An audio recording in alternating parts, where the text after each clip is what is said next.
المعيار لما هو صحيح وما هو حق. يعني لكنا قلنا كذلك أن القدس فلسطين على أساس ليست عاصمة هذا القدس، ولكن هناك القدس الشرقية والقدس الغربية، لكن نحن نعترف أن القدس قدس واحدة، لا يوجد شرقية ولا يوجد غربية، ولا مكان للصهاينة داخل الأرض الفلسطينية. فبالتالي إذا كنا سنأخذ بكلام هذه الهيئات الأممية المتحدة وغيرها فنأخذ بكله، لا نأخذ فقط بجزء ونترك جزء آخر. فمثلا موضوع الصحراء الغربية هم فعلا يصنفونها أو هي في داخل لجنة تصفية الاستعمار، لأنها فعلا كانت بعد الاستعمار الإسباني. الصحراء الغربية كانت مستعمرة بطرف إسبانيا على غرار الجزء الشمالي من المغرب الذي كان مستعمرا من طرف فرنسا، لكن إسبانيا لم تخرج بعد خروج فرنسا مباشرة، ولكن ظلت إلى حدود 75. والذي أخرج إسبانيا من الصحراء هو الملك الحسن الثاني عن طريق المسيرة الخضراء. أنا يعني انتظرت أن تذكر هذه الحادثة، الذي حادثة يعني المفروض كل الشعوب هنا يجب أن يعرفها، وهي مسيرة سلمية سميت مسيرة الخضراء لأن كل من مشى فيها من عشرات الآلاف ومئات الآلاف من المغاربة كانوا يحملون القرائن، والقرآن كان مصحف يعني كان لونه أخضر، فسميت بالمسيرة الخضراء رغم أن الأعلام المغربية بالأصل أعلام حمراء، لكن لكثرة القرائن التي حملت فسميت بالمسيرة الخضراء، وحررت بسببها الصحراء المغربية. يعني حاليا المغرب في صحرائه والصحراء في مغربها على غرار ما يقع في فلسطين. يعني المشابهة ما بين فلسطين وإسرائيل وما بين المغرب والصحراء أو جبهة بوليزاريو أو من الصحراويين أو ما إلى ذلك، أن الصهاينة جاءوا من دول أخرى، أجيالهم ليست هناك، وحتى لغتهم وثقافتهم مختلفة تماما. أما المغرب حاليا الصحراء في يعني المغاربة في مكانهم والصحراء في مغربها، لا يوجد هناك دولة دخلت على دولة ثانية. وحتى لو احتكمنا، لو يعني فرضا احتكمنا إلى أنه موضوع الاتحاد الإفريقي أنه نحتكم إلى الحدود التي وضعها الاستعمار ونرثها كما وضعها الاستعمار، ففعلا من أخرج الاستعمار هو إسبانيا. ولحد الآن كما قلت فعلا في الأمم المتحدة لا تزال إسبانيا هي المسؤولة عن من يرثها، وهي سمت بالمسمى المغرب وموريتانيا، لكن موريتانيا هي من تراجعت، وبقي المغرب فقط هو من يعني تحمل، ليس تحمل لكن ورث الأرض التي كانت له. يعني حتى كما قلت ربما من ناحية تاريخية هناك ربما إشكالات أو ليس إشكالات، وربما هناك تضاربات أو هناك يعني روايات مختلفة أو على حسب يعني مفاهيم موضوع الأرض، هل هي سائبة أم غير سائبة، يملكها من أم لا يملكها. لكن حاليا نحن نحتكم إلى من حرر الأرض. الذي حرر الأرض هو المغرب، وحتى ما قبل الاستعمار فعلا كانت تلك الأرض تعتبر ضمن الدولة المغربية، سميها سلطنة، سميها إمارة، سميها ما سأل. أنا فقط هذا سؤالي أنا الحين أطرح السؤال ليس علاقة له بهذا كله. سؤالي فقط كشخص ربما يعني أنا لا أريد أن يكون هناك أي تحيز بالمناسبة، حتى يعني يعرف الجميع أنا بالمناسبة مغربي، لكن أنا لا أريد أن أتحيز. أتمنى أن يؤخذ كلامي بعلميته وليس بأنني مغربي، وحتى ابن الحدود الجزائري، أنا ما بين المغرب والجزائر يعني، لكن فقط بصدفة كنت أكون من الأرض الجزائرية، أنا من مدينة وجدة بالمناسبة يعني. وحتى حينما حدثت المسيرة الخضراء للأسف يعني الرئيس الجزائري الهواري بومدين طرد ما يقارب 40,000 عائلة مغربية كانت تعيش بالجزائر، وطردوا يوم العيد إلى المغرب. فهذا كانت ردة فعل على تحرير الصحراء. لكن سؤالي الحين كشخص يعني وطني، تيار إسلامي، يعني كشخص مهما كان في أي أمة في أي قطر من أقطار الأمة العربية والإسلامية، هل يريد أو هل يطمح الشخص أو يدعو إلى تقسيم دولة من دولنا الإسلامية والعربية؟ كفانا تقسيم. أنا حتى حينما فتحت كتابك يعني في الصفحة التي بعد موضوع الصحراء مباشرة موضوع ليبيا والتحذير من التقسيم، فلماذا الدعوة إلى تقسيم دولة إسلامية عربية مسلمة؟ يعني موضوع التطبيع نحن نتفق معك، التطبيع كارثة ونسأل الله أن يعفو عنا منه، لكن موضوع التقسيم هذا يعني هل نحدو حدو السودان وإن شاء الله ليبيا لا، ولكن المغرب ندعو له؟ فنتمنى تكون هناك نوع ما من عدم الازدواجية في هذا المفاهيم وهذا الملف. وجزاكم الله خير والسلام عليكم. محظوظ أعطوك محاضرة، عندك قيمة كبيرة، أعطاك محاضرة تبارك الله يعني، وليس سؤال. يعني سؤالي لك أستاذ، يعني ما هو الشيء الذي يجب نحتكم إليه إذا اختلفنا؟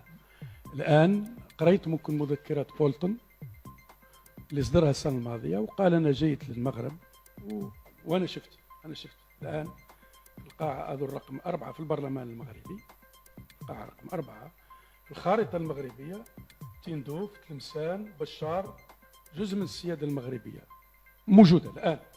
إلى من نحتكم؟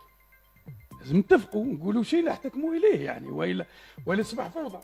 صدام حسين عندما قال الكويت تابعة ليا، لازم نحتكم إلى شيء معين. ما تقدرش تقول ولا تقرن القضية الفلسطينية بالقضية الصحراوية، أمر مختلف بتاتا. يعني احنا قلنا بالاتحاد الافريقي كانت بيناتهم نزاعات في الجغرافيا، اتفقوا قالوا احنا خلينا نتفقوا على الارض الموروثه من الاستعمار، وداروا هذا المبدا واتفقوا به كل الدول، وحقن الدماء الافارقه ككل.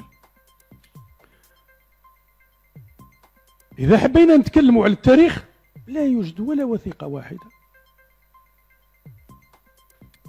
تقر بأن الصحراء الغربية هي أراضي مغربية، لا يوجد. ويا كان عندك أعطيها لي. ثم لا يوجد واحد حريص على جغرافيا المغرب مثل الحسن الثاني رحمة الله عليه.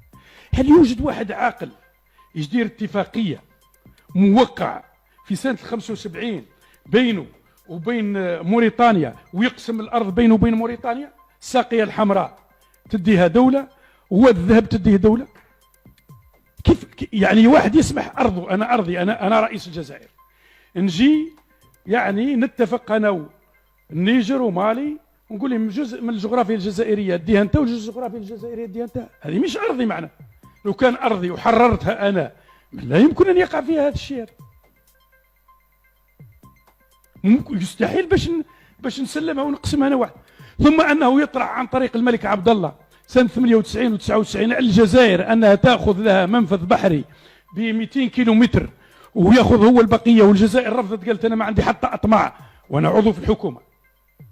يعني كيف واحد يجي يعرض على أرضه، أنا بيتي وعرضي وزوجتي وأولادي وبيتي نجي نقسمه أنا واحد ونقول هذه جغرافيا نتاعي؟ وين وجدت؟ قول لي برك وين وجدت وثيقة تاريخية تقول بأن الصحراء الغربية هي ملك؟ هو نفس الشيء اللي قالوا الريسوني والحمداوي والمقري في كتابهم بأن تلمسان وكذا وكذا مغربية، والكتاب موجود عندي ورديت عليه، وهذا إسلاميين.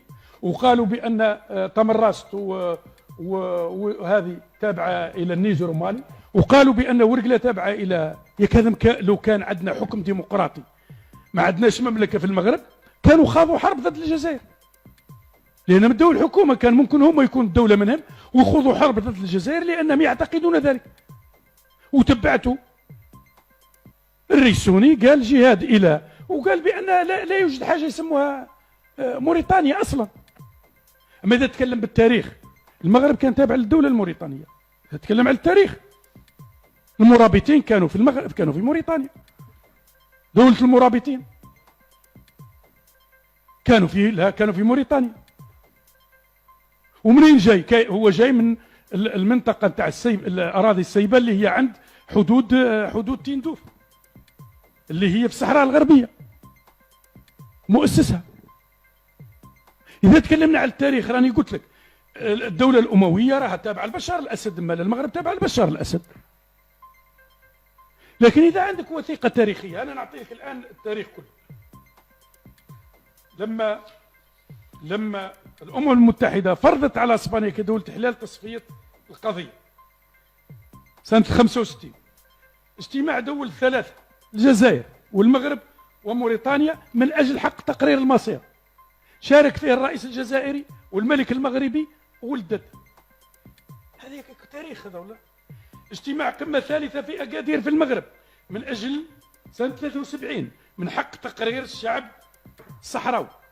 ما قالش المغرب أن هذه دولتي أبدا، لم يتركها. سنة 73 تأسست جبهة البوليزاريو للكفاح المسلح، وفي المغرب أسسها الملك الحسن الثاني. عندما بدأت في التصفيات والاغتيالات وكذا خرجت من عنده، وهي من حرر لا المسيرة الخضراء ولا والو. ورجع إلى الاغتيالات اللي وحدت للجيش الإسباني سنة 73 إلى ما بعد. سنة 74 يطلب الملك الحسن الثاني عرضها على المحكمة العهد الدولية لإعطاء رأي غير ملزم. قالت إذا أراضي سيبة ولا علاقة لها به. سنة 74 مفاوضات مباشرة بين البوليزاريو وبين إسبانيا، لا وجود مطلقا للمغرب، ولم يتفاوض المغرب أبدا مع إسبانيا. تفاوضت جبهة البوليساريو كجناح مسلح هو يقود الشعب الصحراوي والدولة الإسبانية، ولا وجود لمفاوضات بيناتهم. تم وتبادل الأسرى، وتبادل الجانبين الأسرى مقابل أن ينسحب الإسبان وتسلم إلى جبهة البوليزاريو. سنة 75 تصدر محكمة الدولية بأنها لا وجود للمغرب ولا سيادة له على هذه الأرض. الملك الحسن الثاني اللي طلب، هذه مش قوة غربية متدخلة، القوى الغربية كل مع الملك الحسن الثاني، إسرائيل مع الملك الحسن الثاني وصديق له ومستشاره الأساسي إسرائيلي. أمريكا لا يوجد لها اتفاقية استراتيجية مع دولة إلا مع المغرب. الجيش الأمريكي لا يخرج إلا بعد اللي داروها جديدة مع قطر، لا يخرج لحماية كيان إلا الكيان المغربي. المفروض واقفين مع المغرب، ما يوقفوش مع جبهة البوليزاريو. من تكون جبهة ليس معترف بها كدولة إلا في الاتحاد الأفريقي وفي عدد من الدول. في سنة 75 جاءت المسيرة الخضراء والغزو الموريتاني، وجاء التقسيم بين المغرب وموريتانيا للساقية الحمراء ولواد الذهب، واحد يروح للمغرب وواحد. جبهة البوليزاريو أخرجت الموريتانيين، ووقعت الدولة الموريتانية اتفاقية مع جبهة البوليزاريو واعترفت بها كدولة كاملة الحقوق. وش دخل الجزائر يعني تقحموا في الجزائر في شيء لا علاقة له؟ وانا والله ماني باغي نتكلم على الجراح اللي دارتها الدولة المغربية وليس الشعب المغربي، تكلمت على المسيرة الخضراء. لا مؤخرا لأن وزير صهيوني يشن الحرب على الجزائر من الأراضي المغربية بحضور بوريطة وزير الخارجية.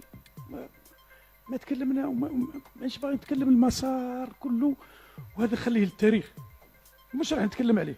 صحيح نحن في الجزائر لا نحسن تسويق الصورة، نعم أنا أتفق معك على هذا، أنا أتفق معك على هذا بدون ما عندي في ذلك. لكن 76 انسحاب يعني لو نعطي لك التاريخ لا توجد فيها ولا محطة من المحطات سيادة مغربية على الأراضي. لو كان جاءت أراضي، لماذا يقبل الحسن الثاني باتفاقية تقرير المصير عندما وقع الاتفاقية مع الجزائر سنة 76؟ لماذا يقبل سنة 88 الملك الحسن الثاني تقرير المصير؟ لو كان جاء الشعب ويقول أنا ما نقبلش، هذا شعبي ما نقبلش تقرير مصير، هذا الشعب تاعي، هذه سيادتي، عندي الوثائق اللي تدل أنها السيادة نتاعي. صحيح هو متغلب بإسرائيل وبأمريكا على ناس ضعفاء لهم وجبهة البوليزاريو ومحاصرهم في المحافل الدولية، هذا صحيح، هذا موجود. أما تقارن القضية الفلسطينية بأن الفلسطينيين مظلومين من طرف النظام الدولي مثل ما هو المغرب مظلوم في قضية، والمغرب مدلل من طرف النظام الدولي، يملك اتفاقية استراتيجية ومحبة وأخوة وصداقة مع فرنسا وهي عضو في مجلس الأمن، ومع الوحيدة مع الولايات المتحدة الأمريكية. يعني هو المدلل، يعني ما يقدرش واحد باش يخرج ضد الدولة المغربية، لأنها باختصار هي اللي رعاة كام ديفيد وليس كشعب، وليس كشعب. فالقضية واضحة تمام الوضوح، قضية الصحراء الغربية أنها قضية تصفية استعمار، والجزائر ما عندها حتى علاقة بهذا الشيء. قضية راها في أروقة الأمم المتحدة وفي الاتحاد الافريقي، وعندها سنتين برك محكمة الاتحاد الافريقي فاني مأثر عليها واحد، ياك المغرب عضو فيها، واقرت بانها لا سيادة، لا توجد اي وثيقة تدل بان المغرب له سيادة على هذه الارض. انا كنت متوقع معك من البداية طرح هذا السؤال على كل حال، وتاخرت رغم اني ما عرفتكش، ولكن شفتك نتكلم على الصحراء الغربية، تشوف التليفون تاعك عرفت يعني راح تسالني، وبارك الله فيك اعطيتني هذه الفرصة بالمحاضرة تاعك.